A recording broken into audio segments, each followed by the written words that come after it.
Hello my dear students, ಹೇಗಿದ್ದೀರಾ ಎಲ್ಲರೂ? Welcome to Pallavi tutorials. ಮಕ್ಕಳೇ, ಈ ಒಂದು ವಿಡಿಯೋದಲ್ಲಿ ಪ್ರಥಮ PUC ವಿಷಯ ಕನ್ನಡಕ್ಕೆ ಸಂಬಂಧಪಟ್ಟಾಗೆ ಘಟಕ ಪರೀಕ್ಷೆ 1ರ ಪ್ರಶ್ನೆ ಪತ್ರಿಕೆಗೆ ಉತ್ತರವನ್ನು ಹೇಳ್ತಾ ಇದ್ದೀನಿ. ಆಲ್ರೆಡಿ ನಿಮ್ಮ ಪ್ರಥಮ PUC ವಿಷಯಕ್ಕೆ ಸಂಬಂಧಪಟ್ಟಾಗೆ ಎಲ್ಲ ಸಬ್ಜೆಕ್ಟ್ಗಳಿಗೂ ಘಟಕ ಪರೀಕ್ಷೆ 1ರ ಪ್ರಶ್ನೆ ಪತ್ರಿಕೆಗೆ ಉತ್ತರವನ್ನು ನಾನು ಅಪ್ಲೋಡ್ ಮಾಡಿದ್ದೀನಿ.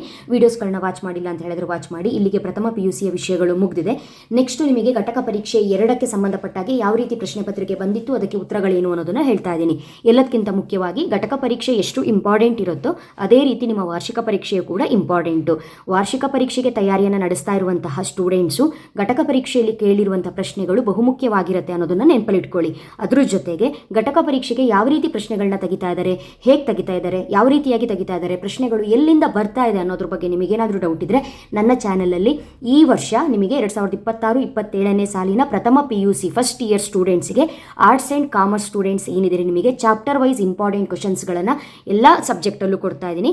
ಫಾರ್ ಎಕ್ಸಾಂಪಲ್, ಇವಾಗ ಒಂದು ಪದ್ಯ ಇತ್ತು ಅಂತ ಹೇಳಿದ್ರೆ ಆ ಪದ್ಯದಲ್ಲಿ ಬರುವಂತಹ ಬಹು ಆಯ್ಕೆ ಪ್ರಶ್ನೆ, ಬಿಟ್ಟ ಸ್ಥಳ, ಹೊಂದಿಸಿ ಬರೆಯಿರಿ, 1 ಅಂಕ 2 ಅಂಕ ಅಥವಾ 3 ಅಂಕ 4 ಅಂಕ, ಸಂದರ್ಭ, ಈ ರೀತಿಯಾಗಿ ಯಾವ್ಯಾವ ಟಾಪಿಕ್ಗಳು ಅದರಲ್ಲಿ ರೈಸ್ ಆಗುತ್ತೆ ಅನ್ನೋದ್ರ ಬಗ್ಗೆ ಚಾಪ್ಟರ್ ವೈಸ್ ಇಂಪಾರ್ಟೆಂಟ್ ಕ್ವಶನ್ಸ್ಗಳನ್ನ ಏನು ಕೊಡ್ತಾ ಇದ್ದೀನಲ್ಲ ಅದನ್ನು ಫಾಲೋ ಮಾಡಿದ್ರೆ ಘಟಕ ಪರೀಕ್ಷೆ ಕೂಡ ಈಸಿ ಇರುತ್ತೆ. ಯಾಕಂತ ಹೇಳಿದ್ರೆ ಘಟಕ ಪರೀಕ್ಷೆಗೆ ಯಾವ ಅಧ್ಯಾಯಗಳು ಬರುತ್ತೋ, ಯಾವ ಪಾಠಗಳು ಬರುತ್ತೆ ಅಂತ ಅವರು ಹೇಳಿರ್ತಾರೋ ಆ ಪಾಠದಲ್ಲಿ ಬರುವ ಎಲ್ಲ ಪ್ರಶ್ನೆಗಳು ಯಾವ ರೀತಿ ಬರುತ್ತೆ ಅಂತ ನೀವು ಮುಂಚೆನೇ ತಿಳ್ಕೊಂಡಿದ್ರೆ ಈ ಒಂದು ಪ್ರಶ್ನೆ ಬರುತ್ತೆ ಅಂತ ಹೇಳ್ಕೊಂಡು ಮುಂಚೆನೇ ನೀವು ಗೆಸ್ ಮಾಡಿರ್ಬೋದು. ಹಾಗಾಗಿ ಘಟಕ ಪರೀಕ್ಷೆಗಳು ನಿಮಗೆ ಇಂಪಾರ್ಟೆಂಟು.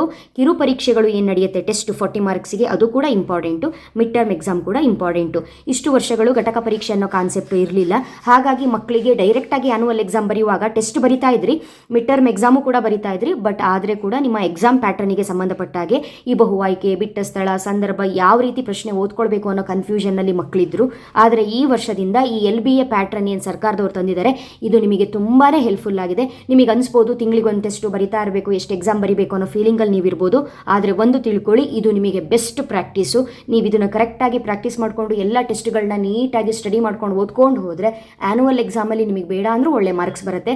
ಬಿಕಾಸ್ ನೀವು ಮೆಂಟಲಿ ಅಥವಾ ಆ ಒಂದು ಕಾನ್ಸೆಪ್ಟಿಗೆ ಆ ರೀತಿ ರೆಡಿಯಾಗಿರ್ತೀರಿ. ಹಾಗಾಗಿ ಘಟಕ ಪರೀಕ್ಷೆಗಳನ್ನು ನೀಟಾಗಿ ಬರೀರಿ, ಓಕೆನಾ?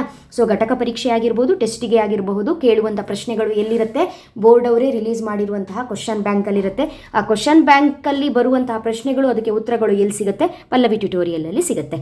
ಓಕೆ, ಹಾಗಿದ್ರೆ ಪೇಪರಲ್ಲಿ ಏನೇನು ಪ್ರಶ್ನೆಗಳಿದೆ ಓದ್ತಾ ಹೋಗ್ತೀನಿ ನೋಡಿ. ರಣರಂಗದಲ್ಲಿ ನಡೆದು ಹೋಗುವಾಗ ದುರ್ಯೋಧನ ಯಾರ ಹೆಗಲನ್ನು ಆಶ್ರಯಿಸಿದ್ದನು? ಸಂಜಯ. ಚಕ್ರವ್ಯೂಹ ರಚನೆ ಮಾಡಿದವರು ಯಾರು? ದ್ರೋಣಾಚಾರ್ಯ. 3ನೇ ಪ್ರಶ್ನೆ, ಜನಕಂಗೆ ಜಲಾಂಜಲಿಯಂ ತನುಭವಂ ಕೊಡುವುದು ಉಚಿತಂ ಎಂಬಲ್ಲಿ ದುರ್ಯೋಧನ ಹೇಳುತ್ತಿರುವುದು ಮಗ ತಂದೆಗೆ ಅಂತಿಮ ಗೌರವ ಸಲ್ಲಿಸುವುದು ಕ್ರಮ. 4ನೇ ಪ್ರಶ್ನೆ, ಗಾಂಧಿ ಮತ್ತು ನಿಂಗಮ್ಮ ಹೊತ್ತು ಮೂಡುವುದಕ್ಕೆ ಮುಂಚೆ ಬಂದು ಕಾಯುತ್ತಿದ್ದುದು ಎಲ್ಲಿ? ಆಸ್ಪತ್ರೆಯಲ್ಲಿ. ವೈದ್ಯಾಧಿಕಾರಿಯ ಜ್ಞಾಪಕಕ್ಕೆ ಬಂದದ್ದು ಏನು? ತನ್ನ ಮುಂದೆ ನಿಂತಿರುವ ವ್ಯಕ್ತಿಗಳು ತನ್ನಂತೆಯೇ ಮನುಷ್ಯವರ್ಗಕ್ಕೆ ಸೇರಿದವರು ಎಂಬುದು. ಬೋಳೆಶಂಕರನ ಊರು ಯಾವುದು? ಶಿವಪುರ. ಬೋಳೆಶಂಕರನ ಅಣ್ಣ ಅತ್ತಿಗೆಯರಿಗೆ ಉಂಟಾದ ಆಸೆ ಇದು, ಬೆಟ್ಟದ ನೆತ್ತಿಯಿಂದ ನೆಗೆಯುವುದು. ಬಿಟ್ಟ ಸ್ಥಳ ಪ್ರಶ್ನೆಗಳು. ವೈದ್ಯಾಧಿಕಾರಿ ಇಲ್ಲಿಯವರೆಗೆ ಈ ರೀತಿಯ ಡ್ಯಾಶ್ ನ್ಯಾಯವನ್ನು ಕಂಡಿರಲಿಲ್ಲ. ಕಾಕತಾಳ. ಮೊಮ್ಮಗನ ಅಗಲವಾದ ಕಿವಿಗಳ ಕಂಡ ಕರಿಸಿದ್ದೇಗೌಡ ಡ್ಯಾಶ್ ಮನೆಗೆ ಹೋದನು? ಜೋಯಿಸರ ಮನೆಗೆ. ಹಲಸಿನ ಮರ ಮಾರಿದ್ದರಿಂದ ಕರಿಸಿದ್ದೇಗೌಡನಿಗೆ ಸಿಕ್ಕ ಹಣ 250 ರೂಪಾಯಿ. ಅದೇ ರೀತಿ ನೋಡಿ, ಆ ವಿಭಾಗದಲ್ಲಿ ಪದ್ಯ, ಗದ್ಯ, ದೀರ್ಘ ಗದ್ಯಕ್ಕೆ ಸಂಬಂಧಪಟ್ಟಾಗೆ ಪ್ರಶ್ನೆಗಳನ್ನ ಕೇಳಿದ್ದಾರೆ. ಅದೇ ರೀತಿ ಸಂದರ್ಭ ಪ್ರಶ್ನೆಗಳು. ಇಲ್ಲಿ ಈ ವಿಭಾಗದಲ್ಲಿ ಒಂದು ಪದ್ಯವನ್ನು ಕೊಟ್ಟಿರ್ತಾರೆ, ಪದ್ಯದ ಒಂದು ಪ್ಯಾರವನ್ನು ಕೊಟ್ಟಿರ್ತಾರೆ, ಅದ್ರ ಮೇಲೆ ನಿಮಗೆ ಕೆಲವೊಂದು ಪ್ರಶ್ನೆಗಳನ್ನ ಕೇಳಿರ್ತಾರೆ. ಆ ಪದ್ಯವನ್ನು ಓದಿ ಅಲ್ಲೇ ನೀವು ಉತ್ತರವನ್ನು ಬರೆದ್ರಾಯ್ತು. ಇಲ್ಲೊಂದು 4 ಅಂಕಗಳು ಈಸಿಯಾಗಿ ತಗೊಳ್ಬಹುದು. ವಾರ್ಷಿಕ ಪರೀಕ್ಷೆಯಲ್ಲೂ ಕೂಡ ಈ ಪ್ಯಾಟರ್ನ್ ಇದ್ದೇ ಇರುತ್ತೆ. ಅದೇ ರೀತಿ ಬೋಳೆಶಂಕರ ನಾಟಕಕ್ಕೆ ಸಂಬಂಧಪಟ್ಟಾಗಿ ಒಂದು ದೊಡ್ಡ ಪ್ರಶ್ನೆಯನ್ನು ಕೇಳಿರ್ತಾರೆ.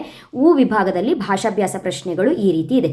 ಇದಕ್ಕೆ ಉತ್ತರವನ್ನು ನನ್ನ ಸ್ಟೂಡೆಂಟ್ಸ್ ಬರೆದಿರುವಂತಹ ಒಂದು ನೋಟ್ಸನ್ನು ತಗೊಂಡು ಉತ್ತರವನ್ನು ಯಾವ ರೀತಿಯಾಗಿ ಬರೀಬೇಕು ಅನ್ನೋದನ್ನು ಹೇಳ್ತಾ ಇದ್ದೀನಿ. ಈ ಒಂದು ಉತ್ತರವನ್ನು ಬರ್ಕೊಳ್ಳೋಕ್ಕಾದ್ರೆ ಬರ್ಕೊಳ್ಳಿ, ಅಥವಾ ನಿಮ್ಮ ಹತ್ರನೇ ಸೋರ್ಸ್ ಇತ್ತು ಅಂತ ಹೇಳಿದ್ರೆ ಯಾವ ರೀತಿಯಾಗಿ ಬರೀಬೇಕು ಅನ್ನೋದು ನಿಮಗೆ ಆಲ್ರೆಡಿ ಗೊತ್ತಿರೋದ್ರಿಂದ ನೀವು ಬರ್ಕೊಂಡು ಹೋಗ್ಬೋದು. ಸೊ ಎಷ್ಟೋ ಜನರ ಮಕ್ಕಳ ಹತ್ರ ಇರಲ್ಲ ಅನ್ನೋ ಕಾರಣಕ್ಕೆ ಈ ಒಂದು ಉತ್ತರವನ್ನು ಅಪ್ಲೋಡ್ ಮಾಡ್ತಾ ಇರುವಂಥದ್ದು. ನಿಮ್ಮ ಹತ್ರ ಸೋರ್ಸ್ ಇದ್ದರೆ ಆ ಸೋರ್ಸನ್ನೇ ಓದ್ಕೊಂಡು ಹೋಗಿ ಮಕ್ಕಳೇ, ಓಕೆನಾ? ಸೊ ಈ ರೀತಿಯಾಗಿ ಉತ್ತರವನ್ನು ಬರೀಬೇಕು ಅನ್ನೋ ಕಾರಣಕ್ಕೆ ಒಂದು ಸ್ಟೂಡೆಂಟಿನ ನೋಟ್ಸನ್ನು ತಗೊಂಡು ಉತ್ತರವನ್ನು ಈ ರೀತಿಯಾಗಿ ಬರೀಬೇಕು ಅನ್ನೋದನ್ನು ಹೇಳ್ತಾ ಇದ್ದೀನಿ. ಪ್ರತಿಯೊಂದು ಪ್ರಶ್ನೆಗೂ ಅವರು ಚಾಯ್ಸನ್ನು ಕೊಟ್ಟಿರೋದ್ರಿಂದ ನಿಮಗೆ ಈಸಿ ಆಗುವಂಥ ಟಾಪಿಕ್ಗಳನ್ನ ನೀವು ಪಿಕ್ ಮಾಡಿಕೊಂಡು ಯಾವುದಕ್ಕೆ ನೀಟಾಗಿ ನಿಮಗೆ ಆನ್ಸರ್ ಬರೆದ್ರೆ ಅದಕ್ಕೆ ಫುಲ್ ಮಾರ್ಕ್ಸ್ ಯಾವುದಕ್ಕೆ ಸಿಗುತ್ತೆ ಅನ್ನೋದನ್ನು ಯೋಚನೆ ಮಾಡಿ ಬರೀಬಹುದು. ಹಾಗಾಗಿ ನಿಮಗೆ ಈಗ ಗೊತ್ತಾಗಬೇಕಾಗಿರೋದು ಏನು ಅಂತ ಹೇಳಿದ್ರೆ, ಯಾವ ಅಧ್ಯಾಯದಲ್ಲಿ ಯಾವ ಬಹುಮುಖ್ಯ ಪ್ರಶ್ನೆಗಳು ಬರುತ್ತೆ ಅನ್ನೋದೇ ನಿಮಗೆ ಗೊತ್ತಾಗಬೇಕಾಗಿರೋದು. ಹಾಗಾಗಿ ಸದ್ಯದಲ್ಲೇ ಇನ್ನೂ ಈಗ ಕಾಲೇಜ್ ಶುರುವಾಗಿ 2 ತಿಂಗಳಾಗಿರೋದ್ರಿಂದ ಸಾಕಷ್ಟು ಸಮಯ ಅವಕಾಶ ಇದೆ. ಸದ್ಯದಲ್ಲೇ ನಾನು ನಿಮಗೆ ಎಲ್ಲ ಸಬ್ಜೆಕ್ಟು ಚಾಪ್ಟರ್ ವೈಸ್ ಇಂಪಾರ್ಟೆಂಟ್ ಕ್ವಶನ್ಸ್ಗಳನ್ನ ಅಪ್ಲೋಡ್ ಮಾಡ್ತಾ ಹೋಗ್ತೀನಿ ಮಕ್ಕಳೇ. ಓಕೆನಾ? ನೆಕ್ಸ್ಟ್ ವೀಡಿಯೋದಲ್ಲಿ ಮತ್ತೆ ಸಿಗ್ತೀನಿ. ಯಾರ್ಯಾರು ಚಾನಲ್ಗೆ ಏನು ಸಬ್ಸ್ಕ್ರೈಬ್ ಆಗಿಲ್ಲ ಇವಾಗಲೇ ಸಬ್ಸ್ಕ್ರೈಬ್ ಆಗಿ ಆಲ್ ಬಟನ್ನ ಕ್ಲಿಕ್ ಮಾಡ್ಕೊಳ್ಳಿ. ಇನ್ಸ್ಟಾಗ್ರಾಮಲ್ಲಿ ನೀವು ವೀಡಿಯೋನ ವಾಚ್ ಮಾಡ್ತಾ ಇದ್ರೆ ಪೇಜನ್ನು ಫಾಲೋ ಮಾಡಿ ಮಕ್ಕಳೇ. ಇದೇ ರೀತಿ ನಿಮ್ಮ ಎಕ್ಸಾಮ್ ಓರಿಯೆಂಟೆಡು, ಎಕ್ಸಾಮ್ ರಿಲೇಟೆಡು ಏನೇ ಇಂಪಾರ್ಟೆಂಟ್ ಮಾಹಿತಿಗಳಿದ್ರೂ ಕೂಡ, ಬಹುಮುಖ್ಯ ಮಾಹಿತಿಗಳು ಯಾವುದೇ ರೀತಿ ಅಪ್ಡೇಟ್ ಇದ್ರೂ ಕೂಡ ಅದನ್ನು ನಾನು ನಿಮ್ಮ ಜೊತೆ ಶೇರ್ ಮಾಡ್ತೀನಿ. ಓಕೆನಾ?